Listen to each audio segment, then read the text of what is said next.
Have you ever wondered why you're loyal to certain brands and not others, or why some leaders just inspire you, while others are just, giving orders?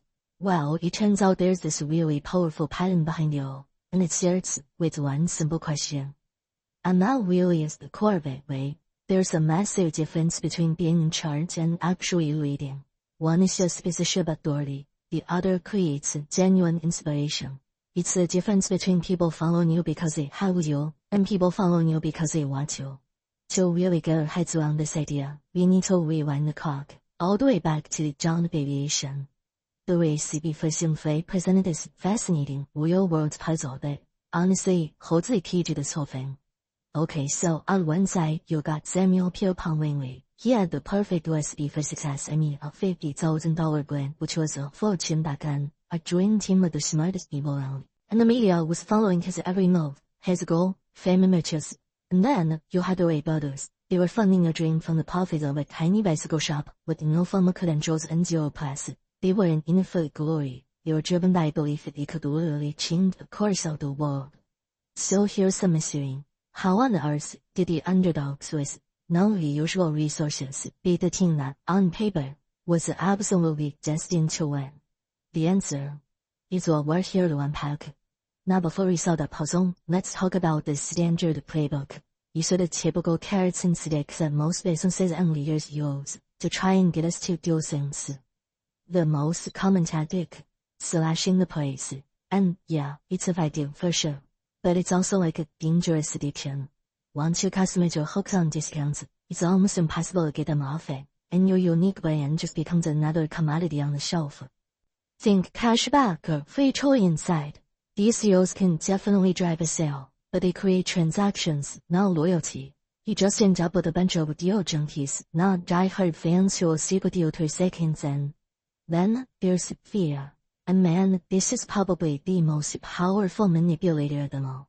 Think of any message that hints at some awful outcome if you don't buy their thing. It absolutely works to drive a decision, but it's built on avoiding a negative, not on genuinely believing in a positive. And of course, there are the aspirational messages, sexy, easy steps, you're happy or you. They tempt us with this future we all want, but they rarely create the kind of lasting change or deep-seated loyalty that actually builds a movement. So here's the critical thing to remember. All these manipulations work. They will get you a sale, a vote, or compliance in the short term. But that's all they are. Short-term fixes. They never, ever build true, lasting loyalty. The kind that makes people stick with you even when a cheaper, shinier option comes along. So if manipulation isn't the answer, what is? Well, there's an alternative. A simple, incredibly powerful idea that explains exactly why the Wright brothers succeeded. It's called the golden circle. Okay, what's that guess? On the outside, you have the what. Every single company on the planet knows what they do. One layer in, you have the how. The things that make them special or different. Some companies know this. But right there in the core, the most important part is the why. Your purpose, your cause, your fundamental belief. And very, very few leaders or organizations can clearly tell you why they do what they do. And here is the secret that changes everything. Most of us communicate from the outside in. We start with the clear thing, the what, and we kind of move towards the fuzzy thing, the why. But the truly inspired leaders and organizations, they do the exact opposite. They think, act, and communicate from the inside out.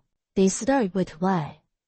To see just how powerful this simple shift is, let's look at a company that has absolutely mastered it. Apple. If Apple were like most companies, their pitch would sound something like this. We make great computers, they're user-friendly and beautifully designed. Wanna buy one? It's fine. But here's how Apple actually communicates. Everything we do, we believe in challenging the status quo. We do that by making our products beautiful and easy to use. We just happen to make great computers. Wanna buy one? You feel the difference? One is just a page about a product. The other is a declaration of a cause. And this leads us to the core thesis of this entire idea. People don't buy what you do, they buy why you do it. The goal is not to sell the people who need what you have. It's to sell the people who believe what you believe. Your products are just the tangible proof of that belief. And get this. This isn't just some clever marketing theory. It's literally hardwired into our biology. The golden circle maps perfectly onto the human brain. The what corresponds to a neocortex, the why show analytical part, but the why and the how. These feature directly to Olympically. The part that controls feelings, trust, and loyalty. It's a gut feeling part, and it's what all our decisions are really made. So when you communicate the why, you're literally talking to the decision maker. So this is a seriously powerful idea. But how you actually bring it to life? Well, it all comes down to keeping balance across 3 key areas. First, you need clarity of why. You'll have to be able to clearly say what your purpose is. Second, you'll need the discipline of how. This just means your actions and values have to be the things that actually bring your why to life. And finally, you'll need consistency of what. Your products, your services, your marketing, everything people see has to be tangible proof of your core belief. And this brilliantly only shows what happens when you get it right versus, well, getting it wrong. Southwest Airlines started with a clear why, to be the champion of the common person. Their how was to be cheap, fun, and simple. Their why was a low-cost airline. Competitors like Cat and Song, they just copied the what and the how, but they were missing that core why, and without it, they failed. Big time. And this gets us to the true meaning of authenticity. See, it's not a marketing buzzword. Authenticity is simply what happens when your golden circle is in balance, when what you say and what you do are perfect reflection of what you truly believe. So why does any of this really matter? Because when you serve with why, you don't just build a better company, you build a better culture. I mean, can you imagine a world where 80% of people didn't dread going to work but actually love their jobs? That's the difference between just manipulating people and genuinely inspiring them. Remember, the goal isn't just cast the widest net possible. It's to attract those who share your fundamental beliefs. That's how you build a tribe, a movement, following of people who stick with you no matter what. Because your cause has become their cause. Which brings us right back to that one simple, powerful question. Whether it's for your company, your career, or your life, it all starts right here. So, what's your why?